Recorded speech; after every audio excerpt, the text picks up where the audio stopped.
Bismillahirrahmanirrahim. Assalamualaikum warahmatullahi wabarakatuh. Perkenalkan, nama saya Rafli Dwi Safitra dengan NPM 1921020598 dari kelompok 9. Di kesempatan kali ini saya akan menyampaikan materi yang pertama, yang pengaturan tentang pemerintahan daerah. Yang pertama, pengaturan pemerintahan daerah pada era Orde Lama. Dilahirkan dua undang-undang yang mengatur pemerintahan daerah. Yang pertama yaitu Undang-Undang Nomor 1 Tahun 1945 tentang kedudukan peraturan mengenai Komite Nasional Daerah. Undang-undang ini sangat singkat, yang hanya memuat 6 pasal yang ditetapkan pada tanggal 23 November 1945.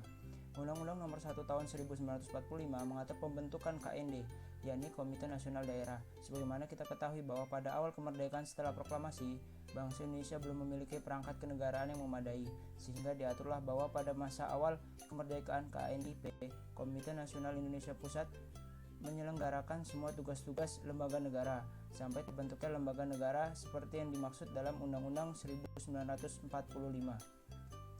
Yang kedua, pengaturan sistem pemerintahan daerah pada masa Orde Baru.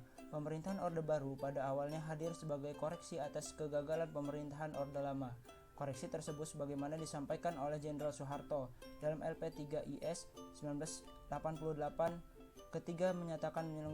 Ketiganya menyatakan penyelewengan terhadap yang dimaksud adalah yang pertama radikalisme PKI, yang kedua terjadinya oportunisme politik yang didorong oleh ambisi pribadi, yang ketiga terjadinya penyelewengan ekonomi.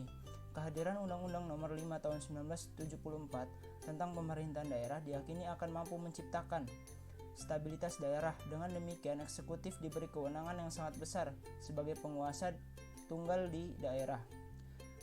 Yang ketiga, pengaturan sistem pemerintahan daerah era reformasi. Krisis moneter yang melanda Asia kemudian menjadi momentum untuk menggusur pemerintahan Orde Baru. Harus diakui bahwa terlepas dari keberhasilan meningkatkan pertumbuhan ekonomi, pemerintah Orde Baru telah gagal menciptakan sistem politik dan kehidupan meningkatkan pertumbuhan pemerintahan baru, bernegara dan demokratis. Dalam penyelenggaraan pemerintahan daerah, rezim Orba dinilai tidak adil oleh daerah-daerah yang memiliki nilai lebih dalam arti memiliki daya alam yang berlimpah. Ketidakadilan tersebut ditandai dengan pengaturan sistem pemerintahan daerah yang sentralistis berdasarkan Undang-Undang Nomor 5 Tahun 1974 tentang pemerintahan daerah.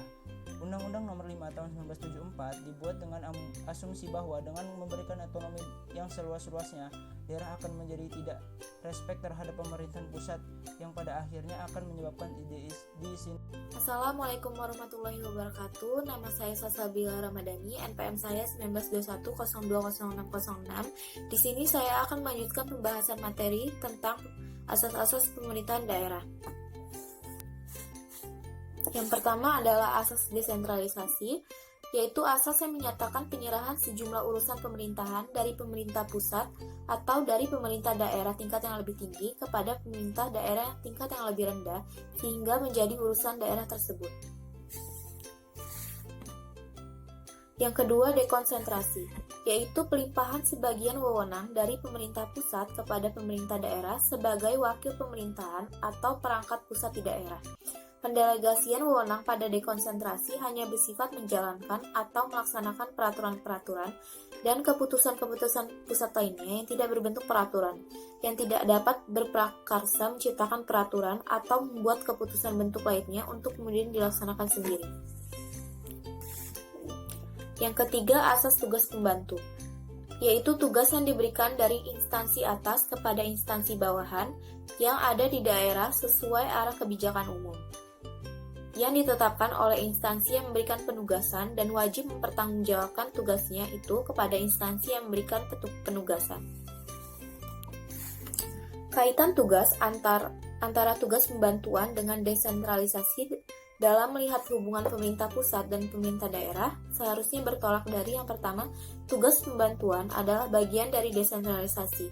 Jadi pertanggungjawaban mengenai penyelenggaraan tugas pembantuan adalah pertanggungjawaban daerah yang bersangkutan.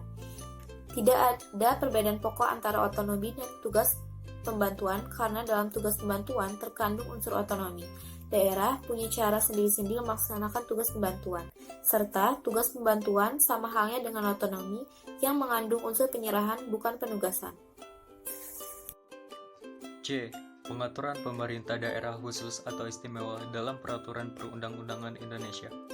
Daerah-daerah yang memiliki status istimewa dan diberikan otonomi khusus selain diatur dengan Undang-Undang Pemerintah Daerah, diberlakukan pula ketentuan khusus yang diatur dalam undang-undang lain. Bagi Provinsi DKI Jakarta, diberlakukan Undang-Undang Nomor 29 Tahun 2007 tentang Pemerintahan Provinsi Daerah Khusus Ibu Kota Jakarta sebagai Ibu Kota Negara Kesatuan Republik Indonesia. Bagi Aceh diberlakukan Undang-Undang Nomor 44 Tahun 1999 tentang Penyelenggaraan Keistimewaan Provinsi Daerah Istimewa Aceh dan Undang-Undang Nomor 11 Tahun 2006 tentang Pemerintahan Aceh. Bagi Provinsi Papua dan Papua Barat, diberlakukan Undang-Undang Nomor 21 Tahun 2001 tentang Otonomi Khusus bagi Provinsi Papua.